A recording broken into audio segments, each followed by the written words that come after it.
Boom! What's going on, everyone? Hope you're enjoying your Thursday. I watched the Pentagon press briefing today with Pete Hegseth. How many of you guys watched it? And what did you think about it? Some of the takeaways is on that is, and I've already kind of reported this with my YouTube channel and my blog that I have, but I think they probably damn near destroyed Iran's nuclear program. After seeing this, I think to me it was the most thoughtful interview that they had given since the attack.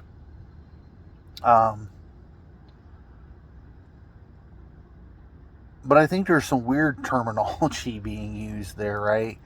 Like shovels and this and that. Like, I don't know how long it'll take Iran to rebuild, but Iran will obviously rebuild that program. And it's it's a new day. They might have already started even. And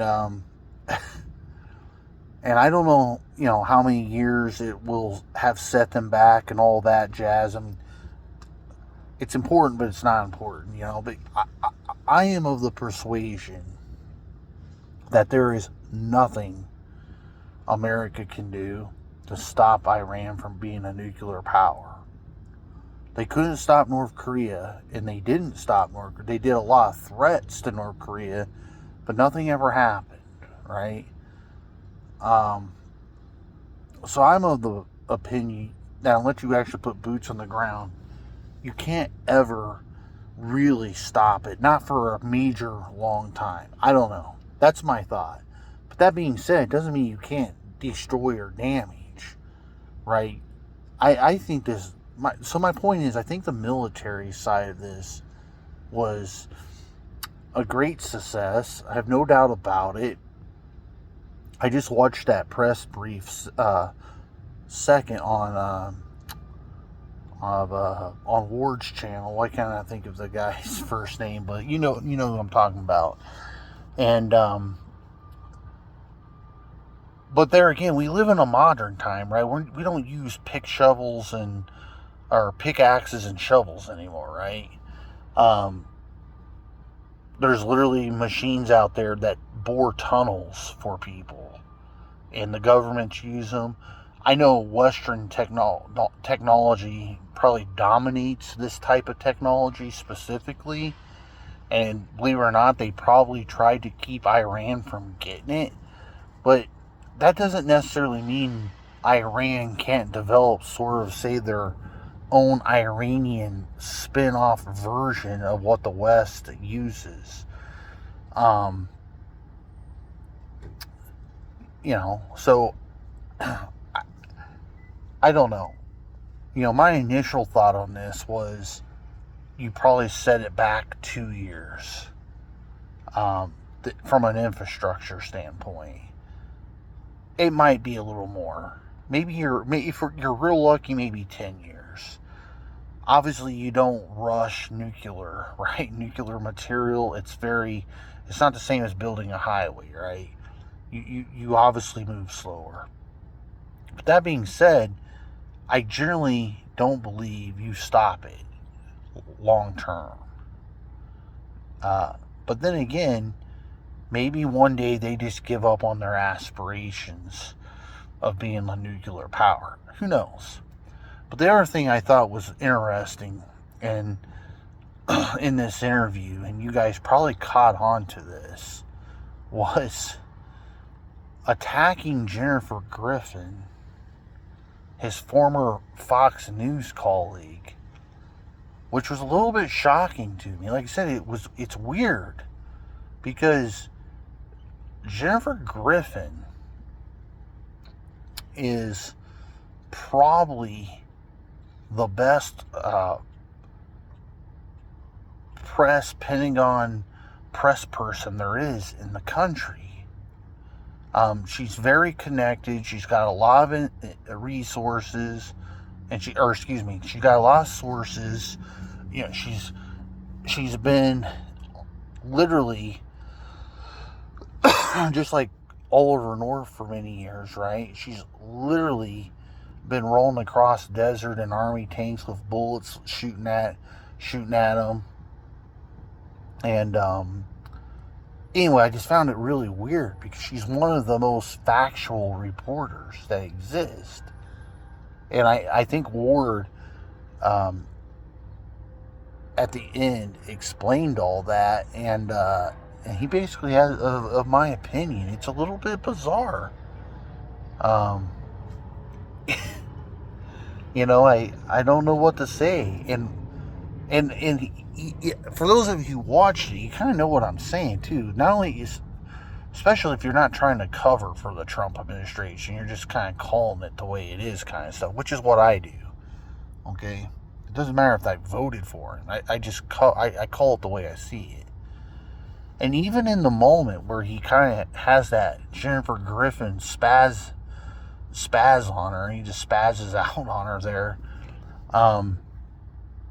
For what? Her question in that press conference was, do we have any idea what happened to those trucks that were on satellite 2 days before the bombing attack happened?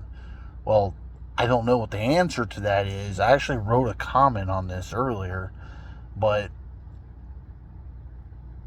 obviously they were there to move material, right? You don't line up a bunch of trucks like that and not plan on moving stuff, right? They were with intention to move things, is my point, and probably nuclear material.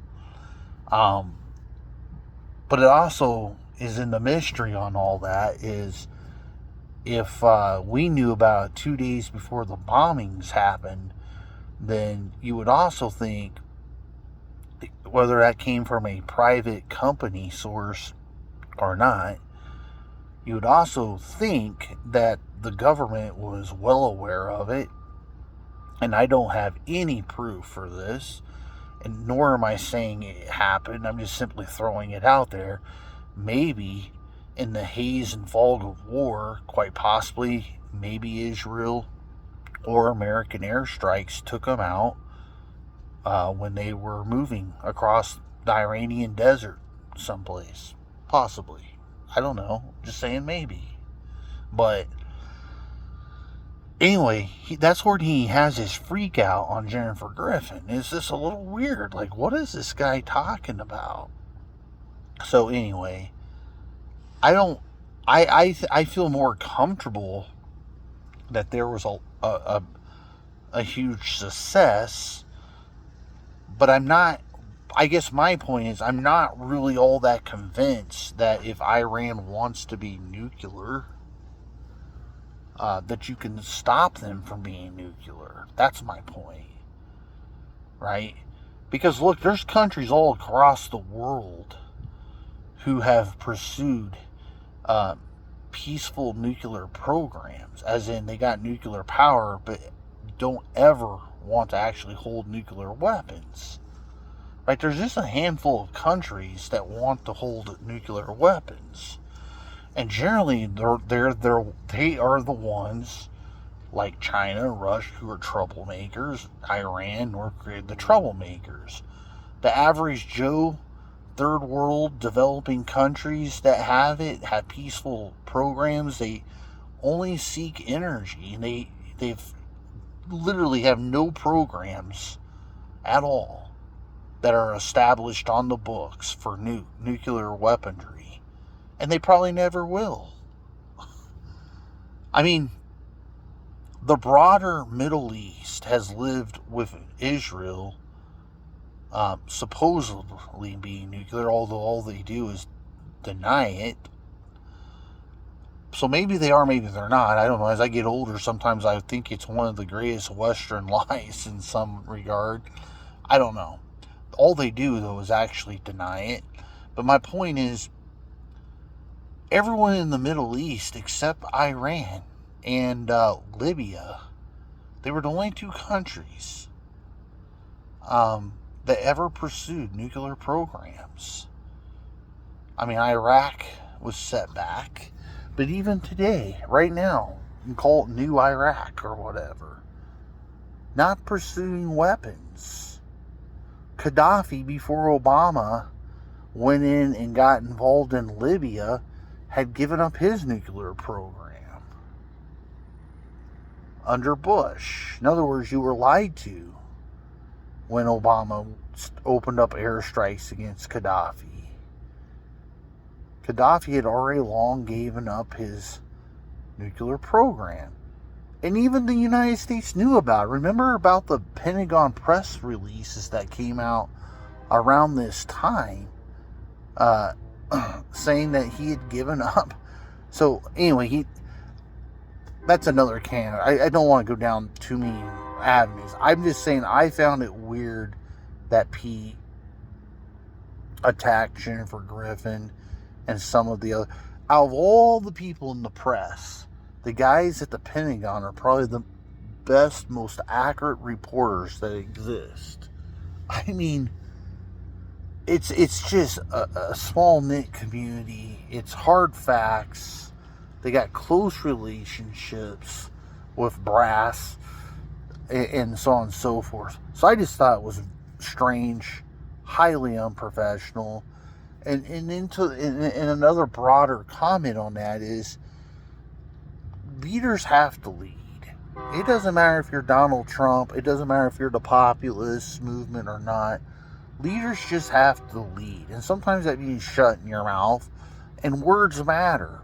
And dancing around the subject for all these days, using all these different terminologies, well, it probably doesn't really say a whole lot when you're using a bunch of mixed signal words. Words have meaning. And it's the same thing when it comes to the broader United States Congress. If businesses are leaving America, okay, and going overseas, it's because you've made it hard to do business in America. And yeah, that's the United States Congress's job, to make an environment that is seductive to companies wanting to build their businesses here and hire American workers. It's not always just cheap labor, which is always the issue thrown out. It's a big reason, but the United States Congress have it within their power to create incentives for American businesses or startups to stay here, period. Whether it's reduced corporate tax rate or whatever. And they simply don't. So, I'm just saying broader, being leadership matters. The words you say matter. The policy you create matter. And the rest of us who aren't millionaires are left we're left in the wake of bad policy, regardless if you vote for Trump or not. That's just the reality. So anyway, I thought Pete Hegseth was way out of line. What did you guys think? Talk to you later. God bless. Bye.